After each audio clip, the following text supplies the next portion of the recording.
Got this earlier. I just want to get your thoughts on the news about LeBron and how that will affect you guys for the next little bit here. Yeah, obviously it's a huge loss. It's disappointing. We just want the best for him right now. That's where our thoughts are, and we have a next man up mindset. It's an 82-game season. You're going to deal with guys being in and out of the lineup.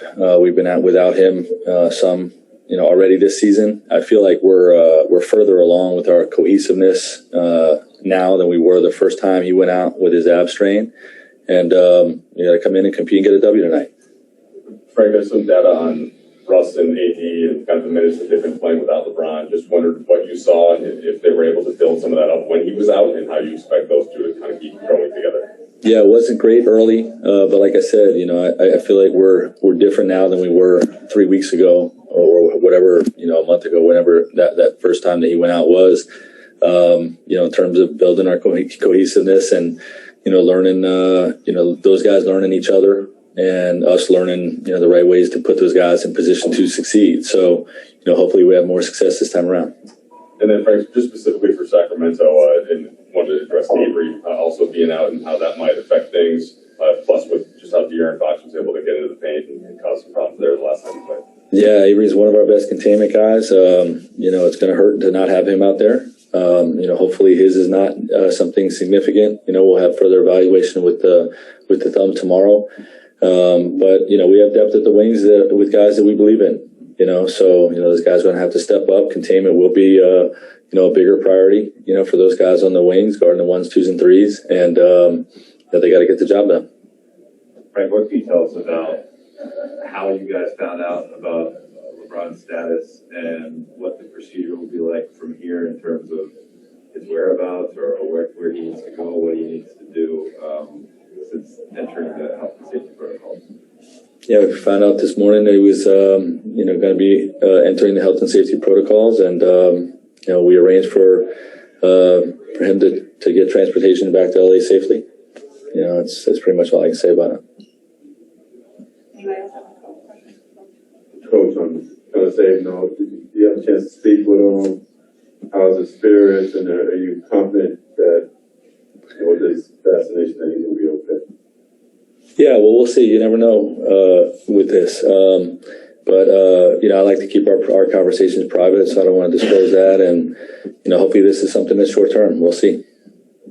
Frank, have you decided who's going to start at his place? I have. And that would be Mark Spears? Let you know 30 minutes prior. Thank you. Frank, when you say transportation back to LA, does he able to fly? Does he have to go back by car?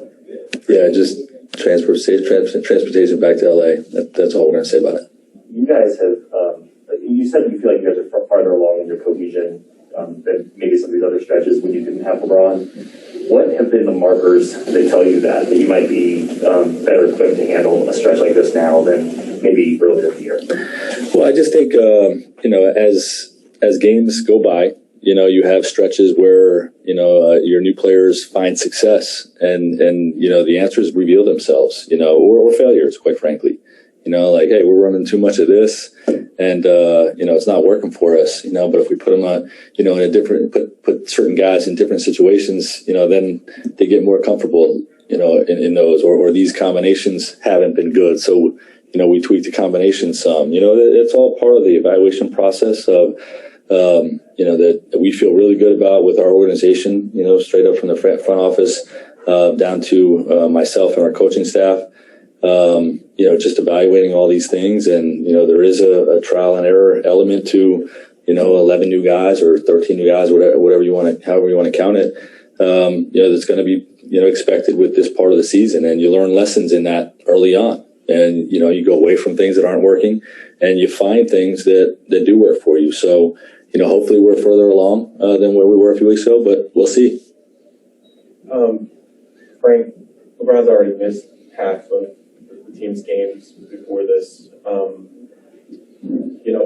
Are you getting the feeling that this season this regular season at least, is going to be defined by how this team kind of weathers his absence and whether or not you succeed when he's out on the floor? No, Every year, teams have main guys out for certain stretches. You got to win as many games as you can, when that's the case. And, when they are all healthy, you have to have, hopefully enough time, for them to build a cohesion, that's necessary to win big time. And, that hasn't been the case for us thus far this season, but there's no reason to believe that it won't be. I'm going to take Dan on Zoom. Hey, Frank. You said that there's some hope that this could maybe be not a long-term thing. Is LeBron asymptomatic? That seems to be the pathway to a quicker return. Health and safety protocols. That's all I can say. And then secondly, has he expressed any frustration with sort of the stop-start nature of his first quarter of this season? 2 games in, ankle, another handful of games, abdomen, suspension, this.